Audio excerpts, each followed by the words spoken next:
Hello दोस्तों, राम राम, नमस्कार। आपका स्वागत है मेरे आज के यूट्यूब चैनल में। मैं अंकिता रानी आज आपके सामने लेके आई हूँ आईसीटी की इन्फॉर्मेशन है, डेफिनेशन है information and communication technology. Okay, information and communication technology, सूचना एवं संप्रेषण तकनीक। अब ये सीटीपी में आया तो आईसीटी का इस्तेमाल करके कैसे पढ़ाया जाता है, इसका मतलब ये है। आई से इन्फॉर्मेशन यानी कोई भी सूचना किसी के पास है उसका आदान प्रदान करना। कम्युनिकेशन भाषा के थ्रू हम इन्फॉर्मेशन का आदान प्रदान कर पाते हैं, चाहे वो लिखकर, सुनकर, बोलकर या संकेतों द्वारा। ये सारी भाषाओं के ये रूप है। टेक्नोलॉजी क्या है? फोन, ईमेल या यूट्यूब से लोगों तक पहुंचाना। जैसे अभी ये वीडियो आप देख रहे हैं, ये टेक्नोलॉजी के थ्रू आप तक पहुंच रही है। कोई भी आईपैड पर नोट्स बना लेना, कंप्यूटर पर या स्कूल की वेबसाइट पर कोई भी नोट्स वगैरह बना लेना। तो ये आईसीटी के कौन कौन से मतलब क्या क्या होते हैं आईसीटी? अपने आसपास टेलीफोन पर है तो टेलीफोन भी क्या है? आईसीटी है। ट्रांजैक्शन मशीन क्या है? आईसीटी है। W sites, multimedia, fax machine, token machine, ई बुक, सॉफ्टवेयर, ईमेल, चैट भी करते हैं जो हम इस पे इंस्टाग्राम या कहीं भी करते हैं, ईमेल आईडी पे करते हैं या कोई और स्नैपचैट वगैरह पे। ये क्या है? सोशल मीडिया के थ्रू। या फिर कोई डिस्टेंस लर्निंग प्रोग्राम हो, जैसे इग्नू या iOS का हो, और जैसे अपनी ऑनलाइन क्लासेस चलती हैं, वो भी आईसीटी के अंदर आता है। तो आईसीटी क्या है? सूचना को संभालती है और संचार करती है, सूचना को अपने अंदर स्टोर करके रखती है। क्या है? स्टोर करती है कि बहुत बड़ी फाइल को अपने अंदर स्टोर करती है और उसको आगे कम्युनिकेट कर देती है। और जैसे कुछ मैराथन होती है, वो बहुत बड़ी बड़ी फाइल्स होती हैं और उनको हम बाद में देखते हैं, और उसके थ्रू एक कम्युनिकेशन ही चल रही होती है, चाहे वो अकेले बोल रहे हो लेकिन हम सीख रहे हैं, वो भी एक कम्युनिकेशन ही है। ठीक है, यदि सूचना को संभाल कर रखेंगे और संचार करेंगे तो इससे क्या है, बच्चों के लिए काफ़ी अच्छा होता है, उनके लर्निंग के लिए बहुत जल्दी सीखते हैं। आईसीटी का महत्व क्या है? आईसीटी का महत्व ये तो आपने जान लिया, इसमें लिखने की तो कोई जरूरत नहीं है ना, क्योंकि अपने आसपास की चीजें जैसे टेलीफोन हो गया, ट्रांजैक्शन मशीन हो गई, एटीएम वगैरह में हम जाते हैं, डब्ल्यू साइट्स होगी, मल्टीमीडिया हो गया, कुछ भी है, फैक्स मशीन वगैरह, इनके बारे में हम सुनते रहते हैं। तो ये अपने वातावरण में चारों तरफ दिखी जाती है, लिखने की क्या आवश्यकता है? अगर आपको लिखना है तो मैंने आपको बता दिया, वो लिख लेना। ठीक है, इसका महत्व क्या है, इसकी नीड्स क्या है सभी के लिए शिक्षा। अब कोई भी वीडियो देखकर जहाँ पर मतलब सोशल मीडिया पर या कोई भी मीडिया पर कोई वीडियो अपलोड हो चुकी है तो कोई भी देख सकता है। ये तो है नहीं कि स्पेसिफिक किसी के लिए है, तो ये सभी के लिए शिक्षा हो जाती है। आईसीटी के थ्रू सब तक शिक्षा पहुंचती है। जैसे कोरोना आई थी तब सबके पास सब ऑनलाइन क्लासेस लगाती है। अगर आईसीटी ना होगा तो सब के अंदर काफी गैप हो जाता है, नॉलेज से काफी लोग दूर चले जाते हैं। आसपास में क्या हो रहा है, समाज में, देश में क्या हो रहा है, कोई नहीं जान पाता। ओके, हायर नॉलेज रिटेंशन लगभग लड़कियों के साथ होता है कि हायर स्टडीज़ के लिए लड़कियों को शहर से बाहर नहीं भेजा जाता, तो उनके लिए ये social media online classes best होती हैं। वो अपनी आगे एजुकेशन को मतलब स्टडी को अपने आगे कर सकती हैं। जो मैरिड वुमेन होती है बहुत सारी, वो घर भी रहकर पढ़ती हैं। कुशल शिक्षक प्रशिक्षण, ठीक है, इसमें क्या आईसीटी के लिए क्या जरूरत है? कुशल शिक्षक प्रशिक्षण होना चाहिए। टीचरों की मतलब टीचर्स की बार बार ट्रेनिंग होती रहनी चाहिए, उनके भी के लिए नॉलेज होनी चाहिए। लर्नर सेंटर अप्रोच, ये जो आईसीटी है वो क्या है? लर्नर के अकॉर्डिंग होती है, उनको भी बीच में रखकर सारा कुछ तैयार किया जाता है। Improve transparency, new teaching methods. आजकल कुछ स्कूलों में ऐसे मतलब जो बड़ी बड़ी स्क्रीन लगा दी जाती है, जैसे यूट्यूब पर हम देखते हैं, जैसे मानसी मैम ने एक बोर्ड यूज़ किया हुआ है, ऐसे बोर्ड यूज़ करते हैं कुछ स्कूलों में। तो वहाँ पर मतलब अगर किसी बच्चे को समझ में नहीं आ रहा तो उसमें विजुअल कोई भी वीडियो चला देंगे और साथ में म्यूजिक भी होगा, तो बच्चे क्या है नए नए मेथड से जल्दी सीख पाते हैं। ठीक है, और इसके फायदे क्या है? अब जैसे आप भी देख लो, अगर ये मैंने बोर्ड यूज़ किया होता तो शायद ज़्यादा व्यूज़ आते, ज़्यादा लाइक, क्योंकि वो अट्रैक्ट करती है चीज़ें। मैंने सिर्फ कॉपी पेन का इस्तेमाल किया तो बहुत कम लोग देखते हैं, क्योंकि उन्हें लगता है कि इसमें क्या ही होगा। फायदे क्या है आईसीटी के? आप खुद सोचो क्या क्या फायदे हो सकते हैं। सबसे बड़ा फायदा तो स्टोरेज का ही है कि हम कितनी भी बड़ी फाइल हो इसके अंदर रख सकते हैं। हमें अलग अलग किताबों को और अलग अलग चीज़ों की जरूरत नहीं पड़ती। जैसे यूट्यूब है, आप देखो यूट्यूब में एंटरटेनमेंट की सारी चीज़ें, मूवीज वगैरह या कोई स्टैंड अप कॉमेडी, आप कुछ भी देख सकते हो। और अगर आपको स्टडी से रिलेटेड देखना है तो आप मैथ की क्लासेज, इंग्लिश की, श्रवण की क्लासेज, मतलब किसी की भी क्लासेज देख सकते हो। एक ही पसंद है, दूसरी पसंद है, तीसरी की। सीडीपी की क्लासेज तो इतनी सारी है हिमांशु मैम की कि कोई पागल है तो मेरी देखेगा, सॉरी, पर मैं ट्राई कर रही हूँ कुछ नए लोगों को भी मतलब थोड़ा सा मौका मिलना चाहिए। उन्होंने ही रास्ता बनाया, वैसे तो पहले तो मैंने कभी देखा नहीं कि कोई सीडीपी की क्लासेज लेता था। मैं जब तक वही फेमस हुए तो उनको देखा सकता। अब आईसीटी है, इसे क्या हम अलग अलग टीचिंग मेथड यूज़ कर सकते हैं। जैसे मैंने आपको बताया कि ऐसे विजुअल से ऑडियो विजुअल से बच्चे जल्दी सीखते हैं, मतलब ऑडियो होगी, विजुअल एड्स होगी, ये सारी क्या है, इनसे बच्चों को हेल्प हो जाती है। अलग अलग मेथड यूज़ कर सकते हैं तो उनसे फीडबैक मिल जाता है। इमीडिएट फीडबैक, तुरंत फीडबैक कैसे मिलता है? जैसे आजकल ऐप वगैरह की जहाँ पर हम क्लासेस लेते हैं, पेड क्लासेस लेते हैं, उसमें आजकल पीपीटी वगैरह या फिर मॉक टेस्ट होते हैं या डीपीपी टेस्ट होते हैं। एक क्लास लगाई और उसका टेस्ट दे दिया तो तुरंत से फीडबैक मिल जाता है कि कहाँ तक सीखा। फोर्थ क्या है? सीधा सर्च, डायरेक्ट सर्च कर सकते हैं आप। ये नहीं है कि जैसे आप डिक्शनरी देखते थे, आपको देखना है कोई मतलब मोन्टेनियस या कुछ ऐसे कोई वर्ड यूज़ कर लिया हो किसी ने और फिर आप उसको, जैसे एक्सप्लिसिट है, एक्सप्लिसिट देखने के लिए आपको डिक्शनरी में ABCD ई पे जाके या फिर EXP देखना पड़ेगा कि इसमें होगा। लेकिन गूगल पे जाओ, सीधा एक्सप्लिसिट लिखो, उसका सारा ऑक्सफोर्ड डिक्शनरी के अकॉर्डिंग मीनिंग, उसके यूज, नाउन है क्या है, वर्ब है, सब कुछ उसका ब्यौरा आ जाएगा। तो आईसीटी ने टाइम को भी बचाया है। ओके, ये इतने हो गए, टाइम सेविंग है। ओके, टाइम सेविंग तो अपने आप होगी, सीधा सर्च मारा और हमें जो भी हमें ढूंढना है वो। अब ये फायदे हैं, तो कोई चीज़ के फायदे होते हैं तो उसके नुकसान भी होते हैं। ठीक है, नुकसान हर चीज़ के हैं। नुकसान ज़्यादा पढ़ने के भी है, नुकसान ना पढ़ने के भी है। ज़्यादा पढ़ने के कम है, ना पढ़ने के ज़्यादा है। ठीक है, सबसे बड़ा नुकसान तो ये है कि ट्रेंड स्टाफ चाहिए। हर किसी को नॉलेज नहीं होती है आईसीटी की, तो ऐसा स्टाफ चाहिए जो आईसीटी की देखभाल भी कर सके और उसका मतलब टाइम टू टाइम उस पर देते रहना चाहिए। उसका कुछ अलग कमरा होता है जहाँ पर एसी वगैरह होनी चाहिए ताकि उनको गर्मी ना हो। और जैसे हिमांशु मैम बोर्ड यूज़ करते हैं, वो बहुत एक्सपेंसिव है, हर कोई नहीं ले आ सकता, तो उसके लिए उसका ध्यान रखने के लिए एक स्टाफ की जरूरत होती है। वैसे मैम को खुद को शौक है, उन्होंने एक क्लास में कहा था वो खुद ही हैंडल कर लेते हैं। उन्होंने कहा था कि ऐसा नहीं है कि मैं हायर नहीं कर सकती, बस उनको इसमें इंटरेस्ट है, मतलब उनको काफ़ी इंटरेस्ट है, जो उन्हें आता भी है। ठीक है, तो इसके लिए क्या है, ट्रेन स्टाफ चाहिए। और क्या है, हार्डवेयर भी कई बार ब्रेक डाउन हो जाता है, ये ब्रेक डाउन हो जाता है, हैंग हो जाता है, तो इससे क्या है, फ्रस्ट्रेटेड हो जाते हैं। ओके, ब्रेक डाउन हो जाता है और हम क्या ज़्यादा ही टेक्नोलॉजी पर निर्भर रहने लगे हैं। टेक्नोलॉजी पर निर्भर। किसी को मैथ पसंद नहीं आ रहा, वो फोटो खींचेगा, गूगल पे सर्च मारेगा, आंसर आ जाएगा। खुद से ट्राई नहीं करेंगे तब तक कुछ भी नहीं आएगा। ऐसे जैसे क्लासेस लगाते रहेंगे, उसका कोई फायदा नहीं है जब तक खुद से नहीं करते देखेंगे। टेक्नोलॉजी से हमें सिर्फ नॉलेज प्रोवाइड की जा सकती है, यानी कि वो प्रैक्टिस भी अपने तरफ की वो कर लेगा। ओके, और कई बार क्या होता है, कोई ऐसी साइट खुल जाती है जो आपके बच्चों के लिए, कोई भी साइट हो सकती है, आप समझ गए होंगे, कई साइट्स होती हैं जो बच्चों के लिए अच्छी नहीं है या आपके लिए भी अच्छी नहीं है। कोई ऐसी साइट खोल लो जिससे आपका फोन हैंग हो जाए और आपके अकाउंट बैलेंस में से जीरो हो जाए, कुछ भी हो सकता है, ठीक है। और चोरी बढ़ चुकी है, साइट चोरी। अब किसी ने कोई बात कही और किसी ने उसका कॉपी पेस्ट किया, उसका नाम भी नहीं लिया, उसको क्रेडिट भी नहीं दिया, ओरिजिनल चीज़ों की चोरी करके आपने ऐसे कह दिया ये सब तो हमने किया। अब कौन से बहस करे, कौन से लड़ाई करे। मतलब जो यूट्यूब पर छोटे छोटे क्रिएटर रहते हैं, उनकी कई बातें बहुत अच्छी होती हैं, उनके सॉन्ग्स या उनकी शायरी वगैरह काफी फेमस हो जाती है, तो लोग उनके रील बनाते हैं, उस पर उनको कोई क्रेडिट नहीं देता। इससे क्या साइट चोरी हो रही है। अब आपको बार बार हिमांशु मैम का नाम ले, अब हिमांशु मैम ने सीडीपी क्लासेस लगाई, उनकी जो ट्रिक्स थी वो सबको यूज कर रहा है। वैसे तो हम टीचर से ही पढ़ते हैं, तो टीचर जो पढ़ाता है वही हम आगे बच्चों को सिखाते हैं, इसमें कोई बुराई नहीं है, लेकिन उनको क्रेडिट भी नहीं देना कि बस हमने किया है। उनकी बातें अच्छी भी लगती है, चुरानी भी है, पर लोगों के सामने उनकी बुराई भी करें तो ये गलत हो जाता है। ये है कि जब आपको अगर उनके मेथड यूज करने हैं तो उन्हें अप्रिशिएट भी करना चाहिए, उन्हें क्रेडिट देना चाहिए ताकि उनको भी अच्छा लगे। वैसे उन्हें कोई ये तो नहीं क्रेडिट लेने की भूख है, वो तो बहुत फेमस है।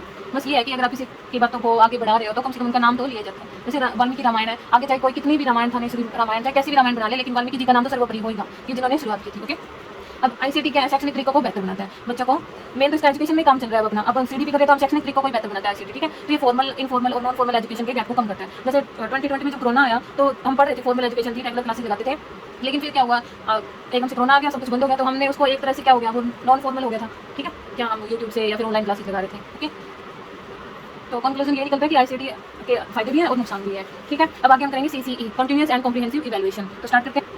सीसीई मैंने रिकॉर्डिंग बंद कर दी थी, मेरे को पता चला। CCE continuous, comprehensive and evaluation. Continuous जो हमेशा चलती है, ऑनगोइंग प्रोसेस है। कॉम्प्रिहेंसिव क्या है, व्यापक है, ये मतलब बहुत ब्रॉड डोमेन है। और इसे इवैल्यूएशन यानी मूल्यांकन। इवैल्यूएशन आगे दो टाइप में इसको ले सकते हैं, एक होता है असेसमेंट, एक होता है मेजरमेंट, ओके। और वेन डायग्राम के थ्रू समझ लेंगे, ये होता है इवैल्यूएशन।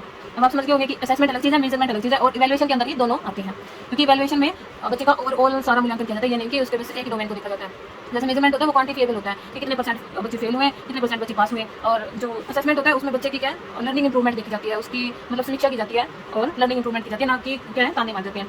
असेसमेंट का क्या नियम है कि लर्निंग को इंप्रूव करने के लिए असेसमेंट किया जाता है, ठीक है। लर्निंग को इंप्रूव करने के लिए असेसमेंट, ये समझ लेना, असेसमेंट किया जाता है, न कि कानों के लिए। अब किसी में कमी है, आपको पता चल चुका है कि उसमें ये कमी है, उसने यहाँ पर गलतियाँ की है, तो उसको ये बताना कि इसको कैसे सुधारा जाए। ऐसे नहीं कि तुम कर ही नहीं सकते, ये बात बताने मारना कि इसने तो क्लास का माहौल बिगाड़ दिया, इसको तो छात्र करता ही नहीं है। ये बहुत गंदा मेथड होता है, मिसकंसेप्शन होते हैं, बहुत ही गंदा बिहेवियर होता है अगर टीचर ऐसा करता है। तो क्योंकि बच्चे आजकल के पता नहीं पहले भी होते होंगे, पर हमारे अपने टाइम में तो तकलीफ भी देते थे, लेकिन बच्चे आजकल बहुत सेंसिटिव है। एनसीएफ और ये सारी क्या कहते हैं कि अगर बच्चे को मार दिया तो तुम्हारी खा रही है। सिस्टम को चेंज करो, बच्चे को चेंज नहीं करो, चेंज द सिस्टम होना चाहिए, ओके। बच्चों पर आप हाथ नहीं उठा सकते। अगर आपको टीचर बनना है तो आपको अंदर से भी ऐसा ही होना होगा कि आप बच्चों को ना मारे। अगर आप क्लास में जाकर बच्चों को पीट रहे तो इससे अच्छा रहने तो आप टीचर बनेगा। क्योंकि मैं भी फेवर में नहीं हूँ कि बच्चों को पीट के। ये है कि थोड़ा डर होना चाहिए, थोड़ा सा डर होना चाहिए, यानी कि डर ही डर होना चाहिए, ओके। और मेजरमेंट क्या होता है, क्वांटिफिएबल। इसमें कितने परसेंट पास, कितने परसेंट फेल, ये मेजर किया जाता है। जैसे आप कितने लंबे हो या आप मेजरमेंट कर सकते हो, कितने मोटे हो, कितने पतले हो, ये आप सब मेजरमेंट कर सकते हो, जैसे मेजर किया जा सकता है, ओके। आगे टाइप्स ऑफ असेसमेंट, ये तो आपने बहुत बार सुना होगा, इसमें मेरे को भी बहुत कंफ्यूजन रहती थी पहले। ए से याद कर लेना असेसमेंट थोड़ा। Assessment for learning, okay. Assessment of learning, assessment as learning, ठीक है। फॉर लर्निंग होता है ड्यूरिंग क्लास, ठीक है, during teaching process, sorry class भी कह सकते हैं, ड्यूरिंग टीचिंग प्रोसेस। यानी टीचिंग प्रोसेस ये तो है सिर्फ क्लास में चलती है, टीचिंग प्रोसेस तो पूरे साल चलती है, तो ड्यूरिंग टीचिंग प्रोसेस। ऑफ क्या हो गया, हिंदी में भी कर लो, के लिए आकलन, ओके। असेसमेंट फॉर लर्निंग के लिए आकलन, और इसमें का आकलन ये होता है आफ्टर सारी टीचिंग प्रोसेस होगी, उसके बाद में आकलन किया जाता है। एज लर्निंग क्या होती है, साथ साथ आकलन, ठीक है।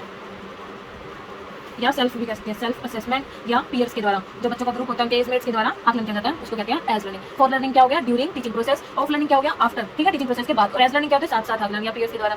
जैसे हम ब्लैक बोर्ड पे कुछ लिख रहे हैं, अपने साथ में लगे तो गलत लिखा है, तो गलत लिखा है, ऐसे कौन बात कहते थे ना पहले कि राइटिंग देखियो अच्छी नहीं कर सकता क्या, अच्छी नहीं कर सकती क्या, ऐसे मतलब ये छोटे छोटे बच्चे तो ऐसे ही असेसमेंट करेंगे ना कि तू दूसरे से पढ़ता है, मैं किसी और के साथ तो सुनाऊंगा क्योंकि तू पढ़ता था इसलिए दोस्त मिला था।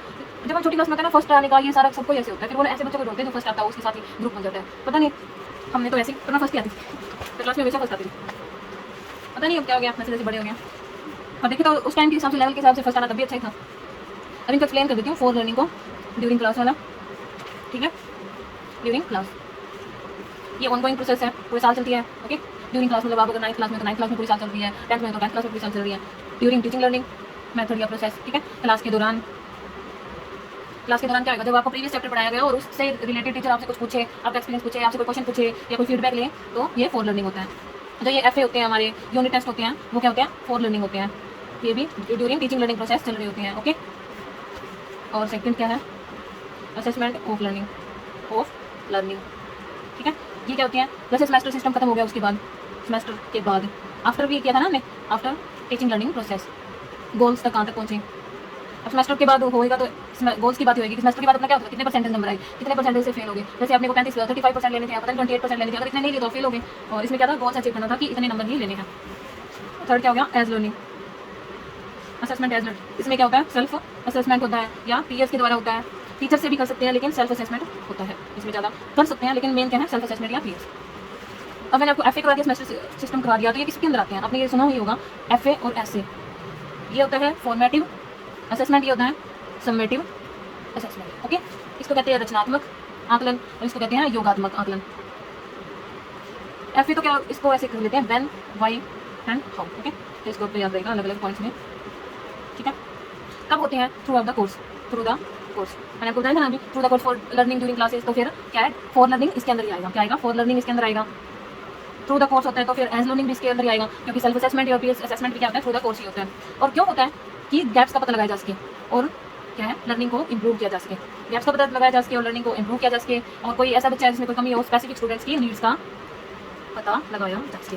और होता कैसे है, हाउ, एफए या यूनिट टेस्ट से होता है, ओरल टेस्ट से भी हो सकता है, ठीक है। ये होता है फॉर्मेटिव असेसमेंट। और ऐसे से याद रख लो कि साल के बाद होता है, जैसे सेमेस्टर सिस्टम या हाफ ईयरली होता है। इसमें बच्चे की परफॉर्मेंस का पता लगता है। इसमें क्या पता लगता है, बच्चे की परफॉर्मेंस का, कि उसने कितना सीखा पूरे साल में। देन कब होता है, end of instructional period. Okay, क्यों होता है कि बच्चा कितना प्रोफिशिएंट है, कि उसे कितना आता है, पास फेल का सब पता लग जाता है, ठीक है। हाउ, फाइनल जो बोर्ड के एग्जाम होते हैं, फिर जो सेमेस्टर के एंड में हमारे एग्जाम होते हैं, उससे पता चलता है। ओके, अब आपको पता चल गया फॉर्मेटिव असेसमेंट का होता है फॉर लर्निंग और एज लर्निंग, तो इसमें ऑफ लर्निंग होगा, क्योंकि बाद में होता है सेमेस्टर सिस्टम आफ्टर, हमने देखी थी ना आफ्टर। अब फॉर्मेटिव असेसमेंट है, इसमें क्या है, हम इंप्रूवमेंट कर सकते हैं, इंप्रूवमेंट संभव है।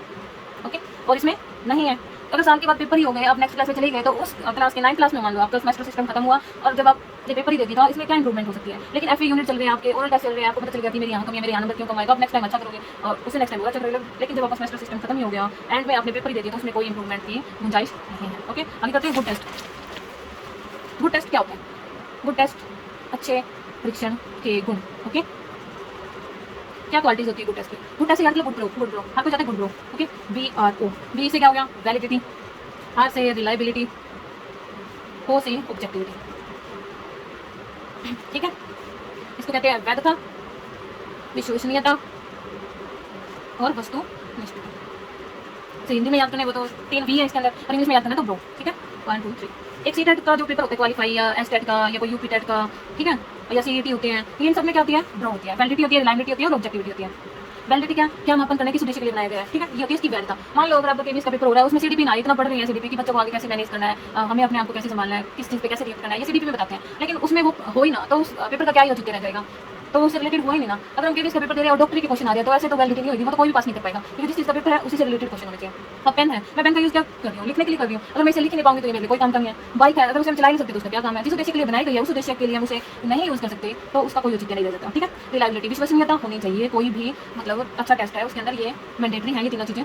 कि रिजल्ट है वो कंसिस्टेंसी में आ रहा है, यानी कि एक बार चेक किया अलग आ रहा है, दूसरी बार चेक किया अलग आ रहा है। अब सीटेट का पेपर कितनी बार चेक करो, सेम ही कंसिस्टेंसी के साथ रिजल्ट आएगा, सेम सर्कमस्टेंसेज और सेम मेथड के साथ क्या आएगा, सेम रिजल्ट है। ओके, आगे है ऑब्जेक्टिविटी, वस्तुनिष्ठता, पूर्ण रूप से सत्य होना चाहिए। आप कितने बच्चों का ग्रुप बना लो और उसे बार-बार चेक करोगे तो सेम रिजल्ट आएगा, ठीक है। अब मल्टीपल क्वेश्चन होते हैं जिसमें एक पे टिक कर दिया तो इसमें किसी की पर्सनल राय नहीं हो सकती, ठीक है, कोई इन्फ्लुएंस नहीं हो सकता अपनी पर्सनल फीलिंग के साथ। अब 4, अब ये लिख दिया कि इंडिया की कैपिटल क्या है, इसमें लिख दिया भारत, काठमांडू, कुछ भी लिख दिया दिल्ली, तो आंसर दिल्ली ही होगा, तो इसमें कुछ चेंज नहीं हो सकता ना। तो ये वस्तुनिष्ठ है, बार-बार चेक करो, कितनी बार भी चेक करो सेम रिजल्ट आएगा, दिल्ली की आंसर होगा, यानी कि दोबारा चेक करेंगे तो उसका आंसर अपनी फीलिंग के साथ चेंज हो जाएगा, ऐसा कुछ नहीं है, ठीक है। और इसमें कोई भी दूसरों की फीलिंग से इन्फ्लुएंस नहीं होता, इसमें लैक ऑफ बाइस होती है, कोई भेदभाव नहीं होता, यानी कि ये मेरा फेवरेट स्टूडेंट है इसलिए ये आंसर दिया तो इसको मैं सही करूँगी। और ये आगे बहुत बड़े टॉपिक है, तो इसको आगे मैं कल कंटिन्यू कर लूँगी, तब तक के लिए यहाँ तक ही सही है। खुश रहिए और ऐसे ही बढ़ते रहिए, तैयारी करते रहिए, कभी ना कभी तो सिलेक्शन होगा ही, क्योंकि कर्मों का किया हुआ कहीं नहीं जाता, जैसे कर्म करोगे वैसे फल जरूर मिलेंगे। अगर आपको मेरी क्लास पसंद आई हो तो please like share and subscribe कर लेना, कमेंट भी कर लेना, अगर मैंने कहीं गलती की है तो मुझे भी बता देना, कहीं मैं भी गलती याद करती हूँ कुछ। और खुश रहिए, हेल्दी रहिए, अच्छा खाओ, अच्छा पियो, खुश रहो। और मैं आप सोच रहे होंगे कि ये शॉर्ट्स भी बहुत बनाती है, ये शॉर्ट्स में ऐसे ही कभी मतलब नहा के निकले 5 मिनट में तब बना दिया, खाना खाने के बाद थोड़ा रेस्ट करना तब बना दिया, जब भी मैं थोड़ी बहुत फ्री होती हूँ तभी बनाती हूँ। ये मैं सोचना कि शॉर्ट्स भी बनाती रहती है, पढ़ती है भी या नहीं, ऐसा कुछ नहीं है, बस ऐसे ही थोड़ा सा मन को अच्छा लगता है तो बना लेती हूँ। तो आप मुझे प्लीज़ फॉलो कर लो, ताकि मैं भी कुछ अचीव कर पाऊँ, मेरी भी कोई पहचान बन पाए, कोई आइडेंटिटी बन पाए। आपका बहुत बहुत शुक्रिया अगर आपने यहाँ तक क्लास देखी है।